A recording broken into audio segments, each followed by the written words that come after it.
Hello दोस्तों, स्वागत है आप सभी का आपके अपने YouTube channel ember world point में। ये आपका एमटीएस परीक्षा के लिए सामान्य ज्ञान का प्रैक्टिस सेट नंबर 15 है। इससे पहले के प्रैक्टिस सेट आपके चैनल पर डाले जा चुके हैं।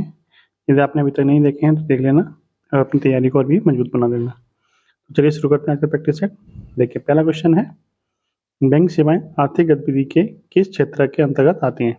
तो मैंने आपको पिछले प्रैक्टिस सेट में बताया था कि जो बैंकिंग सेवाएं आती हैं वो अपने किस क्षेत्र में आती हैं, प्राथमिक, द्वितीयक या तृतीयक। तो आपकी आती हैं वो तृतीयक क्षेत्र के अंतर्गत आती हैं। क्लियर।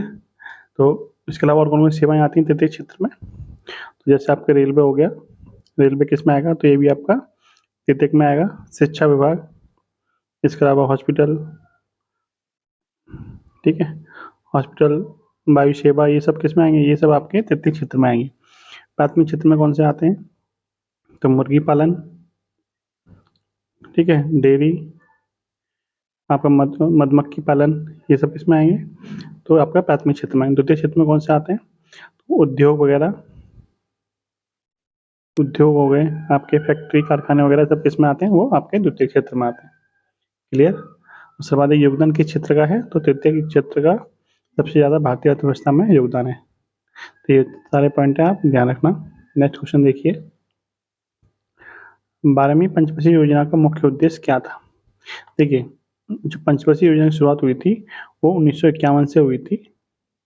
और किसने शुरुआत की, तो योजना आयोग था जो कि आपका पंचवर्षीय योजनाओं को बनाता था। योजना आयोग था जो कि पंचवर्षीय योजनाओं को बनाता था। और योजना आयोग क्या हो गया, 2015 में खत्म कर दिया गया। उसके बाद पंचवर्षीय योजना बनाना बंद हो गया। तो जो 12वीं पंचवर्षीय योजना थी उसका कार्यकाल था 2012 से 2017 तक का कार्यकाल था। लेकिन 2015 में जब योजना आयोग को खत्म कर दिया गया, उसके जगह पर नीति आयोग आ गया। तो ये जो पंचवर्षीय योजना का कार्यकाल था वो आपका 2015 में ही खत्म हो गया, यानी ये योजना आपकी बीच में ही रोक दी गई। अब बात करते हैं इस योजना का उद्देश्य क्या था। तो इस योजना का उद्देश्य था तीव्र, अधिक समावेशी एवं धारणीय विकास। तो इस क्वेश्चन का राइट आंसर क्या बन जाएगा, ऑप्शन नंबर ए। क्लियर। अब कुल मिलाकर कितनी पंचवर्षीय योजना हुई है, तो 12 पंचवर्षीय योजना हुई है जो कि आपकी 2015 तक चली है। 15 में नीति आयोग के आ जाने के बाद में ये योजना आयोग को समाप्त कर दिया गया, नीति आयोग ने उसकी जगह ले ली। नेक्स्ट क्वेश्चन देखिए, सूर्य का चक्कर लगाने वाली सभी 8 ग्रहों के निश्चित पथ को क्या कहते हैं। आपसे पूछा इस तरह से जो परिक्रमा लगाते हैं ग्रह सूर्य के चारों ओर, पथ क्या है, इस पथ का नाम क्या है। इस पथ को बोलते हैं कक्षा। ये ग्रहों की क्या होती है, अपनी कक्षा होती है जिसमें ये सूर्य की परिक्रमा लगाते हैं। ठीक है, तो इसका ऑप्शन नंबर सी क्या बन जाएगा, राइट आंसर। नेक्स्ट देखिए, अंडमान निकोबार द्वीप समूह की सबसे ऊंची चोटी कौन सी है।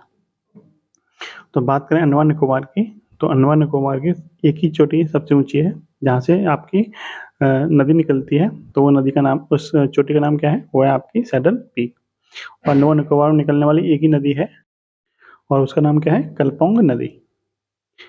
कलपोंग नदी, यानी ये अंडमान निकोबार में बहने वाली एकमात्र नदी है जो कि आपकी किस चोटी से निकलती है, तो आपकी ये सैडल पीक से ही निकलती है। क्लियर। नेक्स्ट प्रश्न देखिए क्या कहता है, निम्न में से किस स्थान पर सतलज, रावी, चिनाब एवं झेलम नदियां सिंधु नदी की मुख्य धारा में मिलती हैं। यानी ये आपको इतना तो पता ही है कि जो सिंधु नदी है इसमें सारी नदियां आके मिलती हैं, सतलज भी मिलती है, रावी, चिनाब एवं झेलम सारी नदियां आके मिलती हैं। पर ये मिलती कहाँ पर है, तो ये मिलती है आपकी पाकिस्तान में एक स्थान पड़ता है मीठन कोट, वहाँ जाके आपकी ये मिल जाती है। और फिर सिंधु नदी अंत में जाके कहाँ मिल जाती है, तो आपकी अरब सागर में जाके गिर जाती है।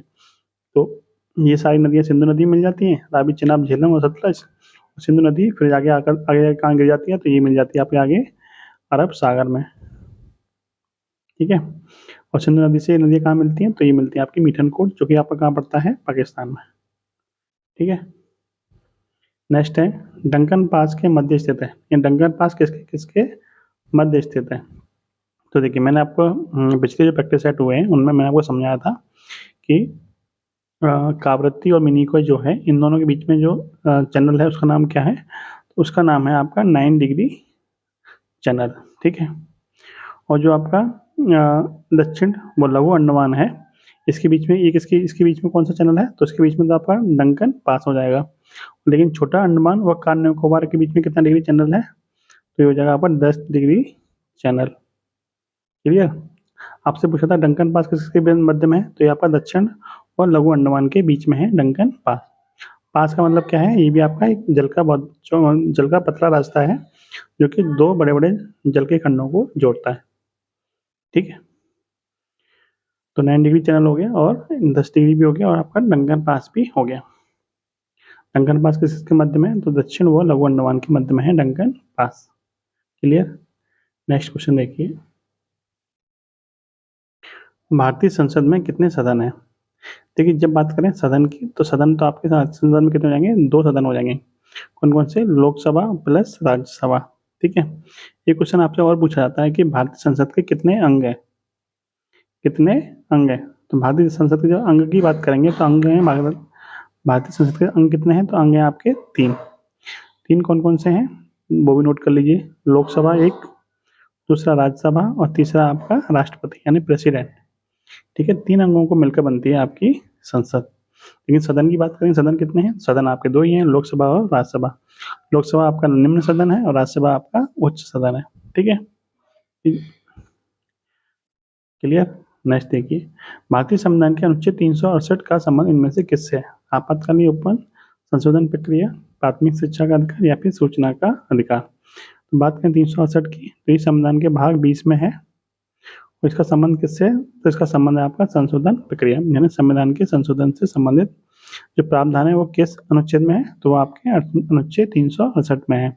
और संविधान का भाग कौन सा है, भाग है आपका 20। ठीक है, यानी कि संविधान के संशोधन से संबंधित प्रावधान आपके अनुच्छेद 368 में है। यानी संविधान के किसी भाग में यदि आपको संशोधन करना है तो ये शक्ति किसके पास रहती है, तो संसद के पास शक्ति रहती है, जो 368 का अनुच्छेद का प्रयोग करके संविधान के किसी भी भाग में संशोधन कर सकती है। क्लियर। बात करें प्राथमिक शिक्षा का अधिकार, तो ये आपका अनुच्छेद 21 के ए में है, जो कि आपके 86वां संविधान संशोधन 2002 के द्वारा जोड़ा गया था। क्लियर। नेक्स्ट क्वेश्चन देखिए, भारत में प्रथम मुगल शासक कौन था। पहला मुगल शासक कौन था, पहला मुगल शासक वही होगा जिसने मुगल साम्राज्य की स्थापना की होगी। तो मुगल साम्राज्य की स्थापना करने वाला व्यक्ति कौन था, वो आपका बाबर था। बात करें बाबर की, तो बाबर के युद्ध के बारे में क्वेश्चन पूछे जाते हैं। बाबर ने कौन कौन से युद्ध लड़े थे, तो बाबर ने 4 युद्ध लड़े थे भारत में आके। पहला था आपका पानीपत का युद्ध, पानीपत का प्रथम युद्ध। ठीक है, दूसरा था आपका खानवा का युद्ध, तीसरा था आपका चंदेरी का युद्ध। ठीक है, और फिर था आपका घाघरा का युद्ध। पानीपत का पहला युद्ध कब हुआ था, तो ये आपका 1526 में हुआ, ये आपका 1527 में हुआ, ये 1528, ये आपका 1529। ठीक है, पानीपत का जो पहला युद्ध हुआ था वो बाबर और इब्राहिम लोदी के बीच में हुआ था। और खानवा का जो युद्ध हुआ था वो बाबर और राणा सांगा के बीच में हुआ था। और जो खानवा का युद्ध हुआ था, इसी युद्ध में बाबर ने जिहाद का नारा दिया था। किसका नारा दिया था, तो जिहाद का नारा इसी युद्ध में दिया था। ठीक है, खानवा के युद्ध में। और पानीपत का जो पहला युद्ध हुआ था, जो कि 1526 में बाबर और इब्राहिम लोदी के बीच में हुआ था, इसमें बाबर ने पहली बार तोप खाने का प्रयोग किया था, तोप खाने का प्रयोग किया था। ठीक है, ये थे पॉइंट इस बाबर के बारे में। नेक्स्ट क्वेश्चन देखिए, पुर्तगालियों द्वारा कालीकट से ले जाए जाने वाले कालीकट के सूती कपड़े यूरोप में आमतौर पर क्या कहलाते हैं। उन कपड़ों का नाम क्या था, कैल्को, कैलिको या फिर कोटेक्स या फिर इनमें से कोई नहीं। तो उन कपड़ों को कैलिको कहा जाता था। ठीक है, क्या कहते थे उनको, कैलिको कहा जाता था। और जो कालीकट से जो आपका काली मिर्च वगैरह जाती थी उनको क्या कहते थे, तो उनको आपके यवन प्रिय कहते थे। ठीक है, यवन प्रिय।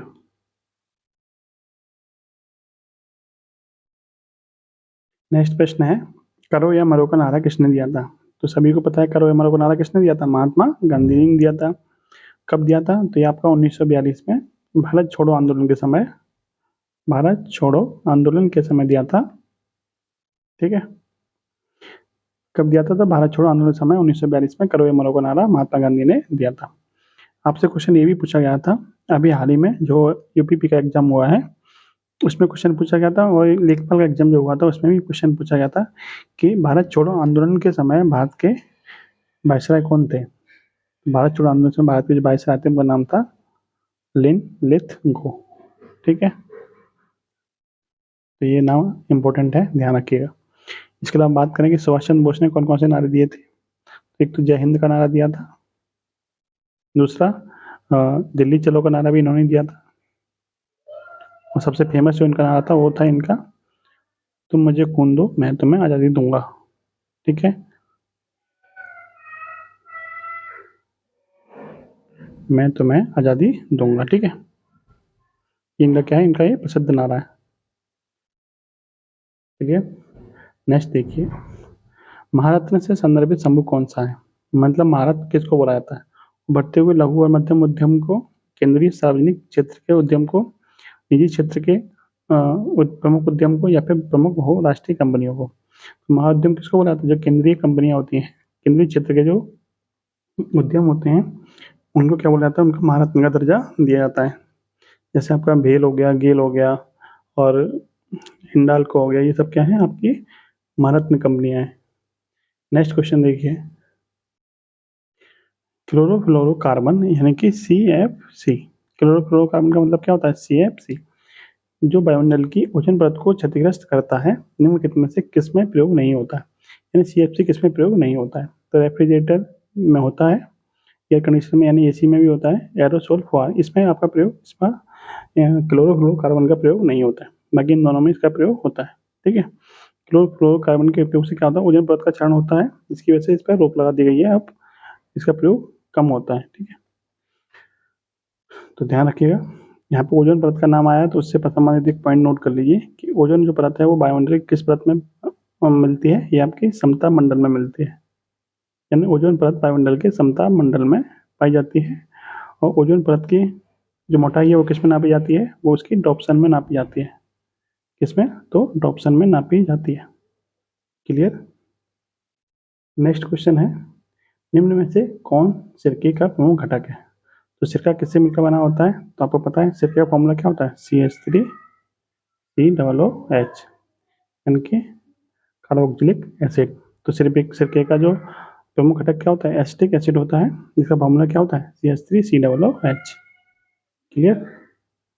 नेक्स्ट देखिए, निम्न में से कौन कशेरुकी प्राणी नहीं है। कशेरुकी के मतलब जिसमें हड्डियां नहीं होती हैं, सॉरी कशेरुकी का मतलब होता है जिसमें हड्डियां होती हैं। आपसे पूछा कौन सा प्राणी जिसमें कशेरुकी नहीं है, मतलब हड्डियां नहीं होती हैं। तो देखिए स्तनधारी में तो आपके जीव जंतु बहुत सारे आते हैं, जैसे कि मनुष्य आपके स्तनधारी में ही आता है, और जो एनिमल होते हैं गाय घोड़ा भैंस, ये सब किसमें आते हैं, स्तनधारी में ही आते हैं। और आपका मछली में भी हड्डियां होती हैं, घोंघा में आपके हड्डियां नहीं होती हैं, जबकि पक्षी में भी हड्डियां होती हैं। तो आपका घोंघा किस में आ जाएगा, आपका कशेरुकी प्राणी जगत में नहीं आएगा। तो इसका राइट आंसर क्या बनेगा, ऑप्शन नंबर बी। निम्न में से कौन सी अस्थि मानव के कान का हिस्सा नहीं है। तो देखिए मानव के कान जो होते हैं उनमें 3 प्रकार की अस्थियां पाई जाती हैं, उनका नाम क्या है, मिस का मतलब क्या है, मिलियस, मिस का मतलब क्या है, मिलियस, आई का मतलब इनकस, और एस का मतलब स्टेपस। इन 3 प्रकार की अस्थियां इसमें पाई जाती हैं। पूछा कौन सा हिस्सा नहीं है, तो आपका स्थूलकण जो हो जाएगा इसका हिस्सा नहीं है। और जो आपके नाम लिखा हुआ है स्टेपस, ये मानव शरीर की सबसे छोटी हड्डी होती है। मानव शरीर की सबसे छोटी हड्डी कौन सी होती है, वो आपका स्टेपस हुई होती है। ठीक है, अगला प्रश्न देखिए, क्वेश्चन है, एक उड़ते हुए हवाई जहाज में होती है। तो हवाई जहाज कहाँ उड़ता है, आसमान में उड़ता है। तो इसका मतलब पृथ्वी से तो ऊपर ही उड़ रहा है, जब पृथ्वी से ऊपर उड़ रहा है तो उसमें स्थितिज ऊर्जा तो होगी। क्लियर, स्थितिज ऊर्जा तो होगी, क्योंकि पृथ्वी से थोड़ी सी भी ऊंचाई पर कोई वस्तु होती है तो उसके उसमें स्थितिज ऊर्जा होती ही होती है। इसके अलावा जब जब हवाई जहाज उड़ रहा है तो गति कर रहा है, तो गति करने के कारण उसमें गतिज ऊर्जा भी होगी। तो उड़ते हुए हवाई जहाज में क्या होता है, स्थितिज ऊर्जा प्लस गतिज ऊर्जा दोनों ही होती है। Option number C.